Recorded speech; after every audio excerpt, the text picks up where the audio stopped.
30 pieces of silver. That was the price placed on the most famous betrayal in history. But there is a question that has haunted us for 2,000 years. A question that keeps us awake when we really stop and think about it. Jesus knew from the beginning. John 6:64 says it plainly. Jesus knew from the start who did not believe and who would betray him. So why? Why choose the very one who would betray you? Why give him the money bag? Why seat him at your table, call him friend, wash his feet?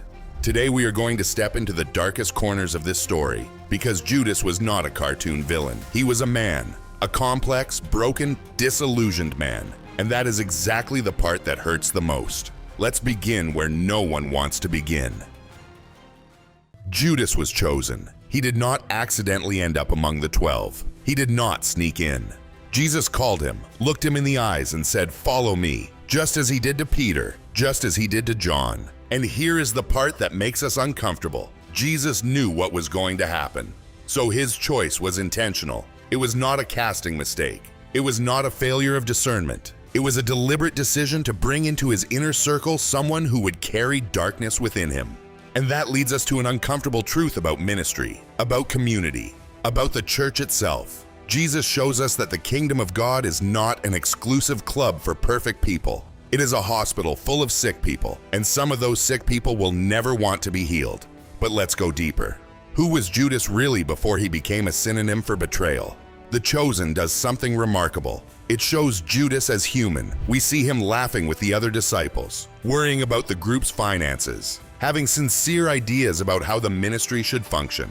And that is where the real tragedy begins to reveal itself. Judas was not a monster from birth. He was a man with expectations, with dreams, with his own vision of what the Messiah should be. And that was his first mistake, creating a Christ in his own image instead of allowing Christ to transform him. Imagine the scene. A young Jewish man, probably educated, familiar with the scriptures, passionate about the liberation of his people. When he hears about Jesus, about the miracles, the crowds, the authority with which he speaks, something ignites in his heart. This is the one, he thinks. This is the man who will overthrow Rome. This is the one who will restore the kingdom of Israel. He effortlessly destroys his captors, leads us to victory over Rome, and takes his rightful place on the throne of David. And when Jesus calls him, Judas does not just say yes. He says yes to what he thinks Jesus is going to do, not to who Jesus truly is. And there, right there, is the seed of every betrayal. Following Jesus for what we expect to receive from him, not for who he is. Those first months must have been intoxicating. The miracles, the crowds, the obvious power. Judas is there, front and center, watching Jesus feed 5,000 people with 5 loaves, watching him raise the dead, watching people fall before him. It is only a matter of time, Judas thinks. Only a matter of time before he declares his kingdom, before he takes power, before we sit on thrones ruling Israel. But then Jesus begins talking about strange things, about dying, about serving, about the last becoming first, about taking up the cross. And Judas begins to feel that something does not fit the plan. This is where the psychology becomes both fascinating and painful, because Judas did not wake up one day and decide to be evil. It was a process. A slow erosion. Every time Jesus spoke of humility instead of conquest, every time he refused to let people make him king by force, every time he healed a leper instead of organizing an army, something inside Judas broke. Disillusionment is one of the most dangerous emotions that exists because it disguises itself as wisdom. I was right from the beginning, disillusionment whispers. This is going nowhere. I have been deceived. And then there is the money. The money. John tells us that Judas was a thief, that he stole from the common purse. But let's think about this more deeply. Was greed really his main problem, or was it a symptom of something darker? When you lose faith in the mission, when you stop believing in the leader, when you realize this is not going to end the way you expected, what do you have left? At least let me get paid for my time, Judas thinks. At least let me get something out of this. Judas's greed was not only a love of money, it was compensation for a dead hope. It was the desperate attempt of a man who felt he had invested 3 years of his life in a cause that was going to fail. But Jesus knew. Jesus saw every coin Judas stole. He saw the darkness growing in his heart. He saw disillusionment turning into bitterness. And still, he kept him close. He kept loving him. He kept giving him opportunities. And this is what shatters all our usual ways of thinking. Jesus' love was not conditional on Judas changing. Jesus did not say, "When you stop stealing, then I will love you." He did not say, "When you align your expectations with my mission, then you will be my disciple." He loved him knowing the ending. He loved him knowing that love would be rejected. He loved him even in the betrayal. Then comes the climactic moment, the Passover meal. Jesus washes Judas's feet. Let me say that again, because it is too great to pass over. Jesus kneels before the man who, within hours, will sell him out, and he washes his feet. He wipes away the dust of the road, and Judas is there, feeling the hands of God cleansing his dirty feet, and yet his heart is so hardened that not even that breaks him. Jesus offers him the morsel, a sign of honor, of special friendship. "What you are going to do quickly," he tells him, not with hatred, but with infinite sorrow. With the knowledge that some people will choose darkness even when the light is kneeling right in front of them. 30 pieces of silver, the price of a slave. Judas goes to the chief priests and makes the deal. But listen carefully, because this is crucial.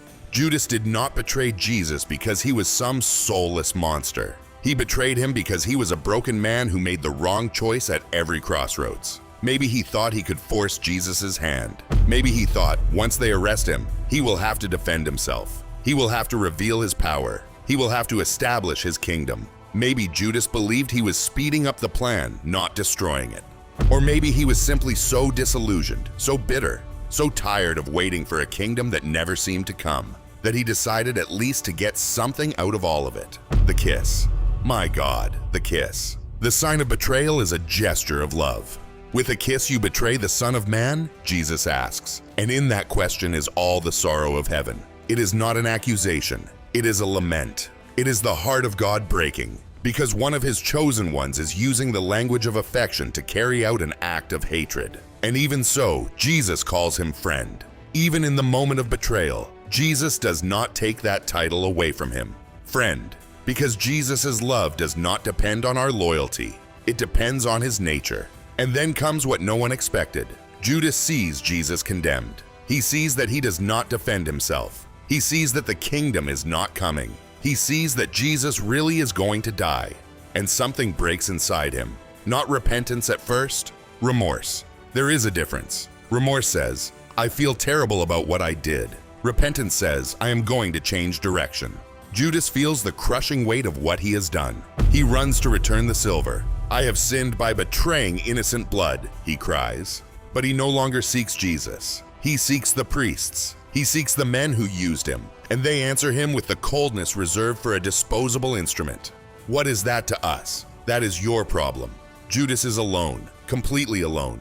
And here is the final tragedy. His last act is not to run toward Jesus. It is to run toward death. He hangs himself, and while his body hangs from that rope, only hours before Jesus will hang on a cross. The difference between their two cries will echo for eternity.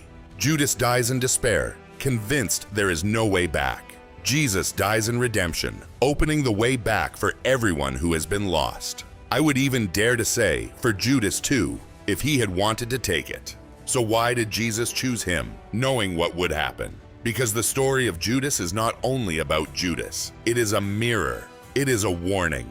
It is a vivid demonstration that you can stand in the presence of Jesus and still be lost. You can see miracles and remain blind. You can hear truth and still choose lies. You can be called and still reject the call. Jesus chose Judas because we needed to see that proximity to the sacred does not guarantee transformation. Only surrender does. Jesus chose Judas because the plan of redemption required betrayal. And God, in his mysterious sovereignty, uses even the dark decisions of men to accomplish his purposes of light. Without Judas, there is no arrest. Without the arrest, there is no trial. Without the trial, there is no cross. Without the cross, there is no resurrection. But be careful. This does not make Judas a hero. It makes God's plan so great that it can absorb even human evil without being stained by it. Jesus chose Judas to show us that he does not reject people because of their potential to fail. If he did, none of us would be here. Peter denied him 3 times and was restored. Judas betrayed him once and destroyed himself. The difference was not the severity of the sin. The difference was the direction they took afterward. Peter ran toward Jesus with his shame. Judas ran away from Jesus with his guilt. And maybe that is the most painful and beautiful lesson of all. Jesus chose Judas knowing the ending, because Jesus chooses all of us knowing our endings. He knows every moment we will fail him, every time we will place our plans above his, every instance when our expectations of who he should be will collide with who he really is. And still, he calls us. He seats us at his table. He washes our feet. He offers us the morsel of honor. The question was never really why Jesus chose Judas. The question is this: now that Jesus has chosen you, knowing everything he knows about you, what are you going to do with that calling? Will you build a Christ in your own image, or will you allow Christ to remake you in his image? Will you follow him for what you expect to receive, or for who he is? And when he disappoints your expectations, when his kingdom does not look like the one you imagined, when his path leads through the cross before it leads to the crown, what will you choose? Judas teaches us that betrayal does not begin with 30 pieces of silver. It begins with small disagreements in the heart, with expectations that have never been surrendered, with money stolen from the common purse, with disillusionment disguised as wisdom. It says that no betrayal is too great, no darkness too deep, no failure too final. If we are willing to run toward the light instead of away from it, Jesus knew, and still he chose. That is the madness of divine love. That is the hope that keeps us breathing when we have failed for the millionth time. God does not choose us in spite of our future failures. He chooses us through them, over them, and with the purpose of redeeming them. 30 pieces of silver bought a betrayal, but the blood poured out on that cross purchased a redemption that is available even to traitors who want to come home. There is a scene the Gospels do not record, but my heart needs to imagine it. It is the morning of the resurrection. Peter and John are running toward the empty tomb. Mary Magdalene is weeping in the garden. The disciples are hiding behind locked doors. And somewhere in Jerusalem, Judas's body has already been found, already been taken down, already been thrown into the field of blood that his own silver bought. I wonder whether Jesus, in those first hours after conquering death, thought about him. I wonder whether, among all the appearances he would make, all the wounds he would show, all the peace be with you, he would speak. There was a moment when he looked toward that field and felt the weight of the absence. Not the absence of a traitor, the absence of a friend who chose not to wait 3 more days. Because here is the truth that tears me apart every time I read this story. Judas missed the resurrection by less than 72 hours. If he had waited, if he had endured the pain of his own betrayal for just 1 more weekend, if he had possessed even a fragment of the faith that kept Mary weeping in the garden until she heard her name, if he had carried even a spark of the hope that kept the disciples together in spite of their fear, the empty tomb would have been for him too. Peter denied Jesus and received, "Do you love me?" 3 times beside the fire. Thomas doubted and received, "Touch my wounds." The disciples fled and received, "Peace be with you." But Judas did not wait for his moment of restoration. And that is what makes this story not only a warning about betrayal, but also a warning about despair, about giving up too soon, about believing we have gone too far when God has never stopped reaching out his hand. 2,000 years later, we still tell the story of Judas not because we need a villain. We have enough of those. We tell it because all of us carry a little of Judas inside us. All of us have had our own expectations about what God should be like. All of us have stolen from the common purse in one way or another, taking what was not ours when faith began to shake. All of us have kissed Jesus on Sunday and considered betraying him on Monday. All of us have stood at the edge of that rope, feeling that the weight of what we have done is too great to be forgiven. The difference between us and Judas is not that we are better. It is that some of us, by grace, have chosen to wait 3 more days. We have chosen to believe that the story does not end on Friday. We have chosen to remain in the garden, weeping until we hear our name. We have chosen to stay in the room with the doors shut until Jesus breaks through the walls we built out of our shame. Jesus knew Judas would betray him, and still he chose him. Not to condemn him, but to love him, to give him every possible opportunity to choose differently, to wash his feet, to call him friend even in the kiss, to show us that the love of God is not a reward for our loyalty, but a gift in spite of our betrayal. And if you are reading this feeling that you have gone too far, that you have betrayed too much, that you have stolen too much from the purse, That your expectations of God have disappointed him too many times, hear this. The tomb is empty. It is still empty. And the risen Christ is still seeking to restore those who failed. He is still asking, "Do you love me?" to those who denied him. He is still saying, "Peace be with you." To those who ran away, he is still speaking names in gardens where people are weeping, convinced that everything is over. The tragedy of Judas was not that he betrayed Jesus. It was that he did not believe he could be forgiven. It was that he chose the rope instead of waiting for the resurrection. It was that he wrote his own ending when God still had chapters left to write. Do not make the same mistake. Do not end your story before God finishes his. Do not hang your hope before you see the empty tomb, because the same Jesus who knew Judas would betray him knows that you have done it too, and he chose you anyway. He keeps choosing every morning, every moment, every time you stumble and fall. 30 pieces of silver bought a betrayal, but the blood poured out at Calvary bought something infinitely more valuable. The possibility that every Judas can become a Peter, that every traitor can be transformed into a witness, that every desperate ending can be rewritten by a resurrection Sunday.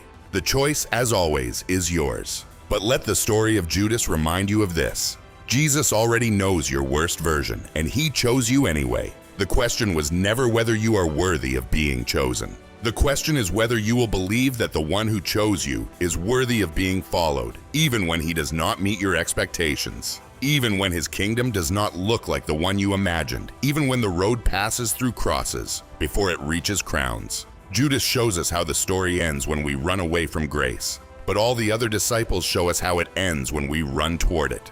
Choose wisely, and if you have already chosen badly, remember, the tomb is still empty, and the one who walked out of it is still in the business of giving second chances to those who betrayed the first.